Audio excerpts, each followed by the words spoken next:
Alors, et il faut qu'ils en tirent aussi toutes les conséquences de droit. Voilà, Serigne Saliou, dans le même ordre d'idée, pour terminer avec cette famille, pour le cas Macky Sall, parce que ñu bëri tam bëgg nañ nga leeralal leen tuuti parce que ñoom mënuñu comprendre récemment nii Macky nommé nañ ko président du comité stratégique de l'Africa House, une organisation qui œuvre pour le renforcement des liens économiques entre l'Afrique et les pays membres du Conseil de coopération du Golfe. mu mel ni Macky bénéficie tey jii ni benn immunité wala tey ay ndombal tànk à l'étranger. Serigne Saliou, qu'est-ce qui se passe finalement est-ce que ce Macky là est-ce qu'il est inquiété ci li nga fii leeral en fait lii nag xam lu muy montré. waaw l'inquiétude finalement de Macky Sall. comment ça. parce que Macky Sall son réseau est en train de faire beaucoup de lobbying pour ñu koy teg ci ay postes yoo xamante ne nii dañ ko fay dégg. ñu am na ay ndombal mais dama gis nga muñ de. non mais c'est vrai non je t'assure xam nga parce que ça c'est l'expression d'une peur. ok parce que xam nga tey fu mu doon gën a neexee. waaw Macky toog na patt jàpp njàmburam. muy toog di seetaan. mais boo déggee rek chaque fois ñu ne tey mi ngi ci lii. tey dugg na ci moom Ibrahim. tey duggaat na ci lee. duggaat na ci lee taxawal du bii ce ne sera pas la dernière de. di ko déggaat ci beneen encore déggaat ko ci beneen loolu nag xam nga pour lan la. genre paravent la pour montrer que ne en réalité. kii nga xamante ne Sénégal ñoom moom la ñu tey bëgg a topp. def nañ ko lii. def nañ ko laa def nañ ko laa def nañ ko laa et cetera.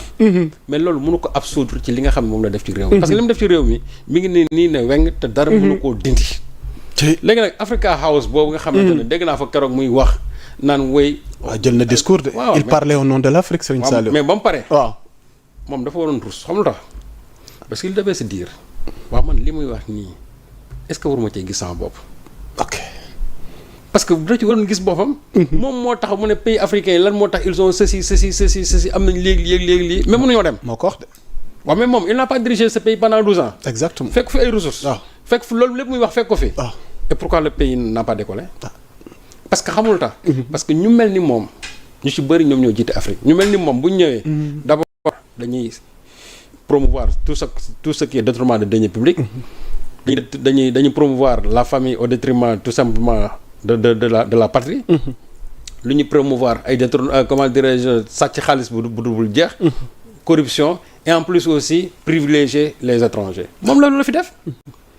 Macky pendant sa mandature ces 2 mandatures yi nga xam moom la fi am fii à la tête de ce pays presque 12 ans mais presque natal nañ ko fii 45 milliards yoo xamante ne ni en termes de budget lan la ci def moom loolu il devait se poser des questions li mu naan dañ la jox li mais pourquoi l'Afrique ne décolle pas moom il devait avoir la réponse c'est-à-dire que man mënoon naa d'accord quelqu'un qui n'a jamais été président de la République taxaw tenir discours boobu daan ne mais africains yi dinañ am nañ li mais pourquoi ça ne décolle pas.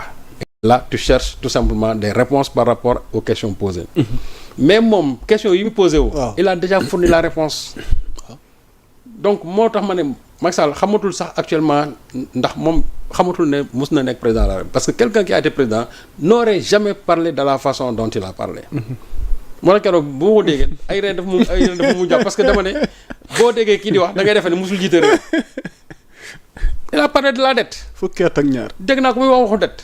Macky Sall moom fu ñuy waxee turu dë sax dafa war a daw dë fu mu déggee leçon dë rek dafa war a daw parce que ce qu'il a fait dans ce pays en termes de dette avec ce que la Cour des comptes a récemment publié sur la dette cachée loolu moom mu def ko ci réew mi mu ne weng ba pare bëgg a taxaw di wax waxu dette tey alors que quand il prenait le pays presque la dette presque du Sénégal mën naa ne ça tournait autour de 3000 et quelques milliards moom mu indi ko ba ci seuil bii Macky Sall moom mooy waxu dette moo tax mu ne man après est-ce que Macky réellement finalement ça va dans sa tête.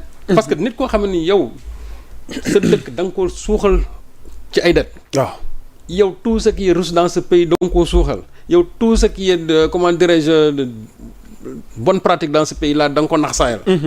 nga bëgg a dem taxaw je ne sais pas au nom de quelle organisation taxaw di wax comme si tu n'as jamais été président de la République yii muy def nii yëpp. c'est que pour que demee bés bu ñu ko woowee.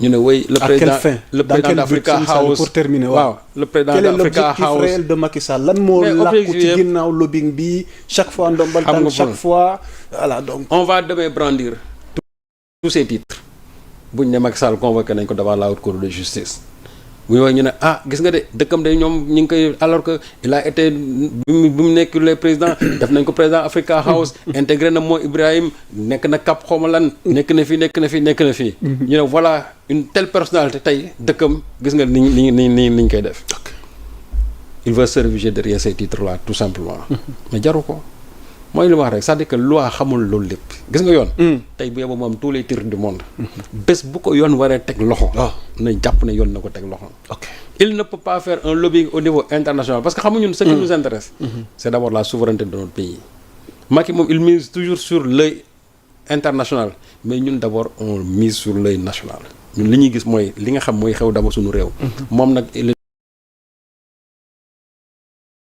mais ñun li ñuy soxal mooy dëgg suñu réew mi moom nag réew mi soxalu ko et de tout temps il a montré tey su doon un vrai patriote ba mu pare ci réew mi dafoon toog Sénégal pourquoi il a préféré s'exiler te xam mënatul ñëw ci réew moo tax ma ne organisation yi nga xam ñoom dañ koy defal ay lobbying pour moo fay dem il devait se poser la question mais Macky lan moo tax mënatoo dellu sa réew.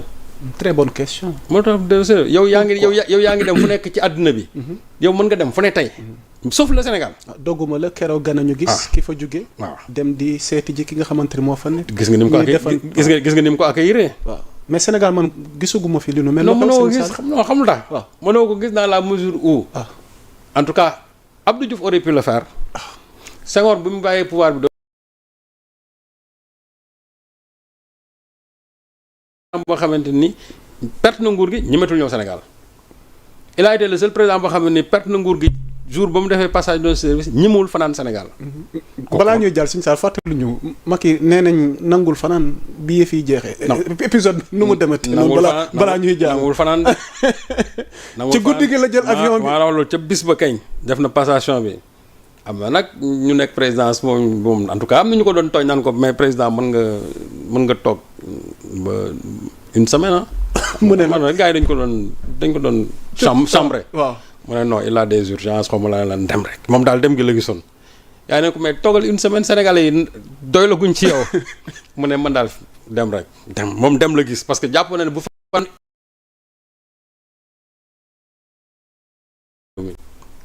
loolu nag la doon éviter. moo tax moom jour boobu moom comme dañ doon lakk tànk yi rek il fallait vaille que vaille qu'il quitte ce territoire tooñ nañ ko nag chambre ko fii ne ko toogal ba gars yi doy la guñ ci yow mu ne non c'est vrai mais dama bëgg a dem rek parce que nangam ak nangam bon kooku xam nga ne tey bu demee au niveau international di wut ay ndombo tànk bon c'est pour ça statut toujours personnel mais c'est pas pour le Sénégal c'est pas pour l'image du Sénégal parce que li muy wax nii yëpp étant président je crois que il avait largement bien toute la latitude quand même pour régler ces problèmes là mais boo demee ba génn newatoo ci réew mi nekkatoo président di poser wu des questions yoo xam ne pendant que tu étais ici à la présidence du Sénégal yow waroon nga mën a régler wala nga tontu ci questions yooyu mais ça veut dire que tout simplement Macky quand même il est complètement déconnecté maintenant. ok Serigne Dramé defe naa loolu leer na ndax yéen da ngeen di bëgg lu leer ci yenn dossiers yi di la nuyuwaat Serigne Saliou dañuy jàll ba tey dañuy des ci justice bi parquet bi ak toppe yi suite dossier scandale